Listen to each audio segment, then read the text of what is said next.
is Jamie McKittrick. I am a professor of theater. I'm an assistant professor of theater. I mostly teach performance. However, I have taught a lot in the movement aspect of performance, and then also in the composition and devising, which is simply just making up a thing together with other people aspect of things. That is how I function in higher education with my artistry. And then professionally, I have worked.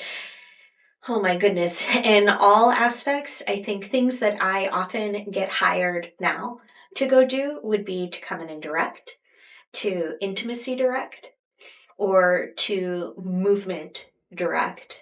My name is Michael Desper. I am a technical director, theatrical technical director, and scenic designer by training.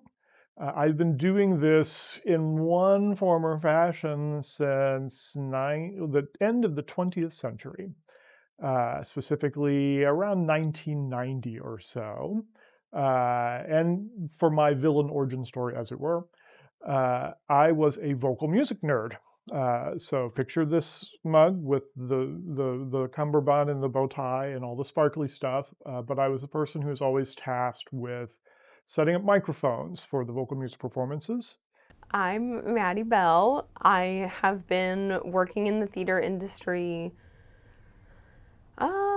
probably around 12 years now, since undergrad. I did theater when I was in high school, and when I got to college, I missed doing theater, so I went back and was taking theater classes. I got involved in the theater department, and I've been with theater ever since. I work in costumes specifically. I'm the costume shop manager here at Salisbury University. But before that, I was working as a draper in New Jersey and as a first hand in New York City. I've done a lot with wardrobe and working wardrobe crew for quite a few years in regional theaters and in touring houses.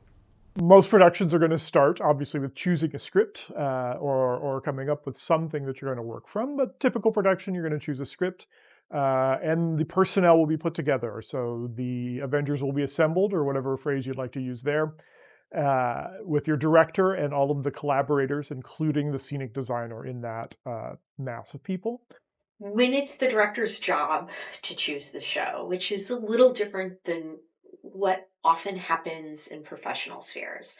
When I'm operating as a director who is contracting in to work with the theater company, or even to work sometimes when I've been brought in as a guest artist within university theaters, I rarely get to choose the show. I am being handed a show.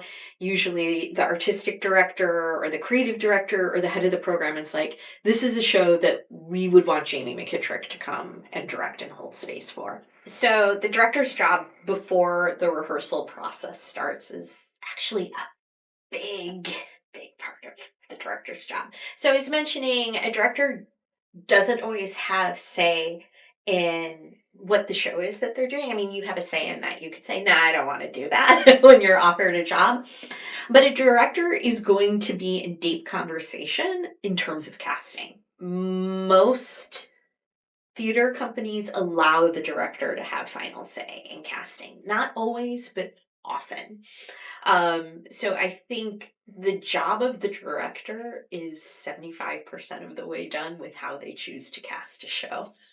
If you do your job right as a director, the majority of the heavy lifting is done by who you have in what role. And particularly for me, what I value is the constellation of people that are going to be in the room together working, making sure that I have the right folks in the right positions to support the whole process. And that's in terms of the actors. So casting is one part. The other part is that before rehearsal process begins, the director will have been in multiple meetings with the designers for the show.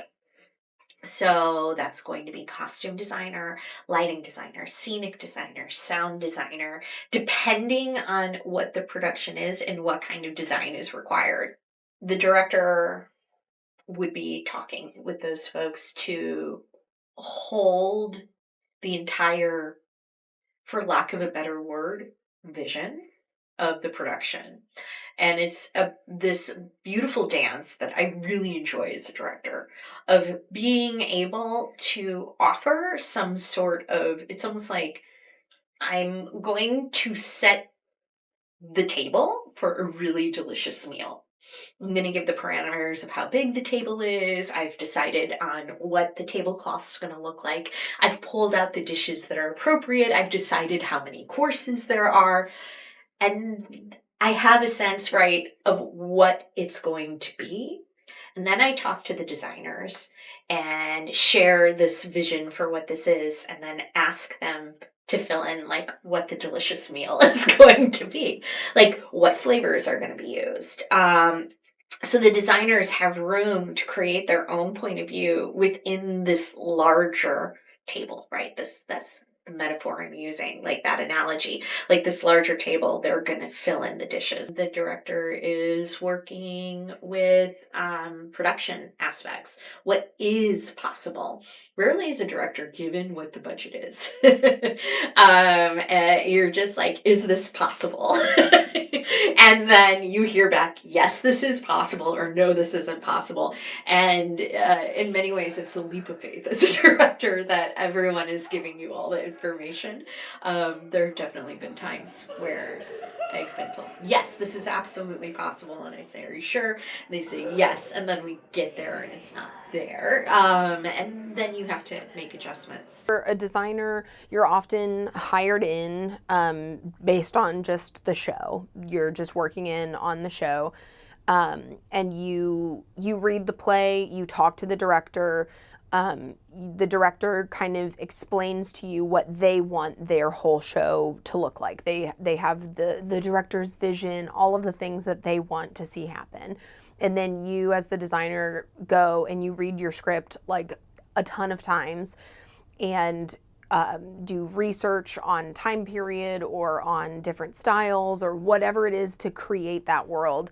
And then you gather all those images and you continue to show that to the director. You can also start to talk to the other designers because there are other visual designers that appear on the show, and you don't want to be the one that's like putting everybody in neon colors and scaring the lighting designer. But then once you have like a cast, and then you have measurements, and then you have cast photos, and you can kind of begin to see the reality of the world, then you can create your renderings. Or sometimes you don't have that ability before you have to render stuff, but you're creating the costumes, and you are designing what you feel each character would wear, and you're not focusing on the actor per se, but you're focused on the character, and because you should know them just as well as the actors. And then once all of that is designed and approved by the director, then it's handed off to the shops, and then you're on your way. The scenic designer will go off and do research, both into the production itself, into the conceptual ideas that they're coming up with, and perhaps into some problem solving of anything that they need to figure out along those lines.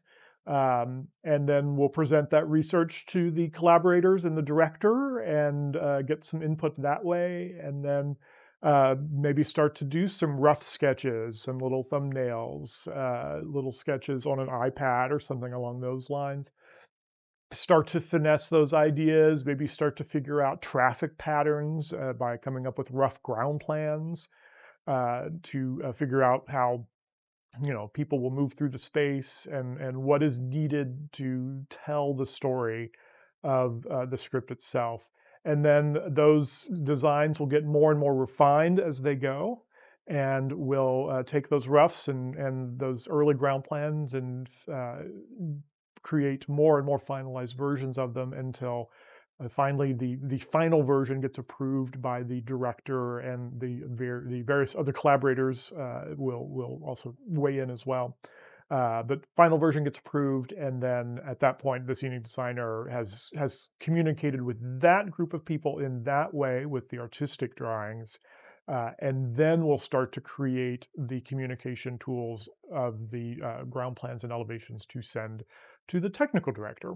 Duties of a shop manager, it's going to vary like shop to shop that you work in. But for shop management, you're dealing with the overall like office things of a shop in general. So any supplies that you need, any servicing of machines, any fittings, you're scheduling fittings, you're scheduling your workers, you're dealing with the contracts and paperwork and all of that stuff with your workers, with the actors, getting measurements. You're also in most shops. You're also acting as another site to get the show through. So you're handling alterations. Most shop managers will be in fittings. As well as drapers, so they're taking notes, they're getting feedback from the designers. The shop manager is working very, very closely with the designer, as well as the draper, but with the designer to kind of do any sort of purchasing. Oftentimes, they're the ones that can be the only one purchasing, so they're doing all of the purchasing for the designer, amongst other people. But then when you're in like a professional theater, you also tend to have to attend all of the admin meetings, and you have to listen to all of the stuff that the business end of theater has to say. So it's where the technology and like production meets the admin is in the shop management position. The scene shop that technical director works with is essentially the personnel that actually put a show together. So oftentimes it is broken up into different areas, and so you'll have the scenic carpenters that do carpentry work. You'll have the scenic painters that do painting. You'll have the props people that are doing a little bit finer work, and then depending upon the size of the organization or the theater, that may break into further and further subdivisions where you may have people that do really highly specialized work. You might have a person who only does welding and does metal work. You might have people that do like molding and casting on the prop side of things. But generally speaking, the scene shop is just the group of personnel that are building scenery, as well as the location within which they do that. The way I often, when I'm teaching about what a director does or helping stage management students understanding what a stage manager does, explain it as the director is in charge of everything artistic. The stage manager is in charge of everything logistic. So the stage manager is running the practicality of the rehearsal rooms.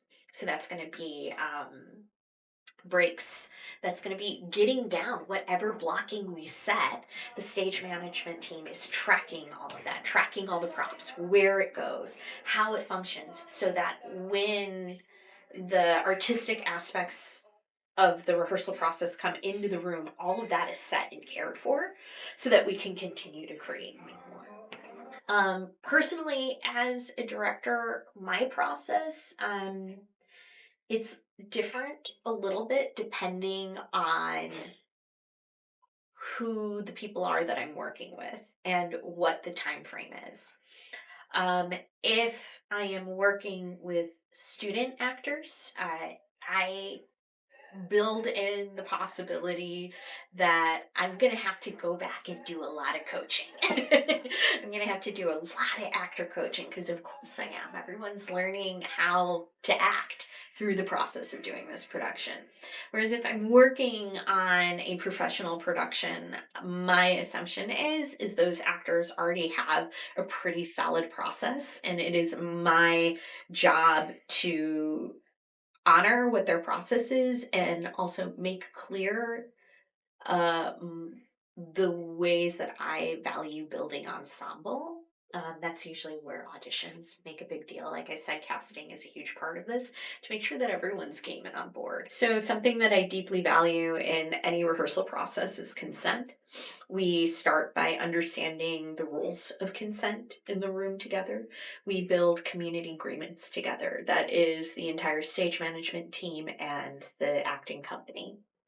So I usually spend anywhere from like 2 to 5 days, depending on the length of the process, doing all these group activities that is once about building ensemble, um, building building a shared vernacular among all the artists in the room, and then also doing exactly what I said, putting different actors in relationship with each other with the loose parameters of whatever the situations or events or given circumstances are that exist within the play but are not in the play in that moment. I find the quickest way to shut down actors is to be like, okay, now improvise this scene with words. It's really hard to come up with the right words as a character. Then you're not being the character, you're trying to figure out something witty to do.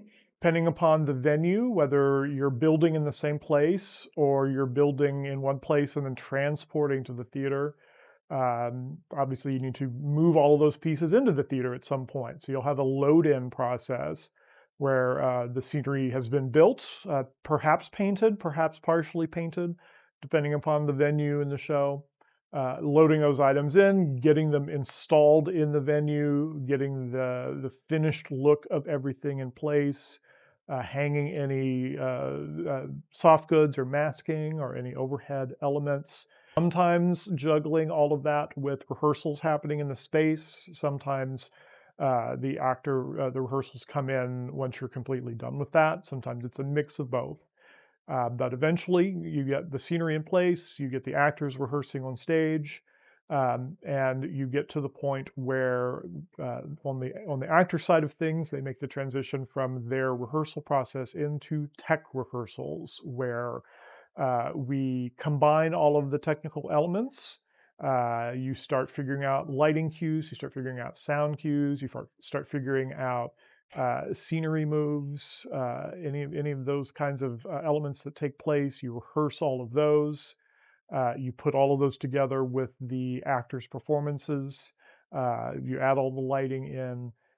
You add the costumes in eventually, and you continue to rehearse that and rehearse that through tech rehearsals, through dress rehearsals. Every theater is different. More often than not, costumes come in at tech. A lot of theaters try to tech in costume because then it allows all of the elements to kind of make their notes as they need and as early as possible. Especially when theaters are, when they have previews, because then that means that the show starts, like audiences come in before opening even. So oftentimes they'll just like tech in costumes. So they'll come in day one, as soon as they're beginning tech, they're in costume. Other times, it's nicer to have a little bit of wiggle room for the tech people to just kind of get started on lighting things, to get started on their own notes, spacing, any of that kind of stuff if like actors are moving into the space for the first time. Sometimes that's easier to do without costumes because then that gives costumes a little bit more time to like finish up all their stuff. But then it's costumes will always have notes throughout, just like every element, but like costumes will always have notes, and usually the earlier that you can get in to see all that needs to happen, to see what the actors are moving like, to see what the hems look like, to see what colors look like on stage, to see how things fit, but like as they're moving, all of that stuff leads to like just piles and piles of notes that need to happen. So the earlier you can get in and see all of that stuff, the more time you have to fix it. But if you are not teching in costume and wait until dress rehearsals, that really limits the amount of time that you have to work on that stuff, because then you are really rushing at the end and right at the time that you're trying to put it up and get up on stage in front of an audience of people. During tech, the director in many ways is taking a bit of a back seat. I am there to see how things are going, to be in conversation with the designers, to say, yes, that looks right to me. No, that does not look right to me.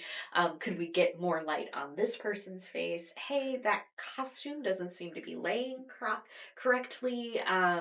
Could we take a look at that? Is that a matter of undergarment or is that a matter of needing to have some adjustments. No, the sound is not loud enough. Yes, I know that it means that it's going to be very loud. Please have it be very loud. Those kinds of conversations. So it's really about all of the design and technical aspects of the play. And it's for, again, the crew and the technicians to get to practice. It's a time for quick changes to get to practice. For people who are on the deck crew, which is all the people who are backstage running around, making sure all the things behind the scenes happen. It's a chance for them to learn their pathways, learn what their jobs are, figure all of that out, which means it's probably going to be a lot of start and stop. I'm also tracking what's happening for the actors as well, just to give them notes at the end of the night on whatever we're working on. If I see a moment where we're in hold to address another tech issue, I might go up and be like, hey, this thing, can you try doing it this way now? Because things will appear when we have all of the parts in tech. And that's really only where the tweaks are coming. It's when something reveals itself because you are engaging with a piece of scenery that you haven't gotten to engage with before. And it's like, oh, can you hide behind that bush in this way? Or can you close this door with your foot? Eventually, you open a show and it runs, and maybe it runs for a few days in educational theater, maybe it runs for weeks for professional theater, maybe it runs until they're not selling any more tickets if it's Broadway or off-Broadway theater. And then once it's all done, the show closes, you strike the scenery, you return the venue back to the state in which you found it, and you figure out what to do with all of that stuff that you built, whether it goes into storage, whether it gets destroyed, whether you donate it down the line to some other theater someplace else. But that's kind of the life cycle, construction from the beginning all the way through show opening and running and then striking at the end.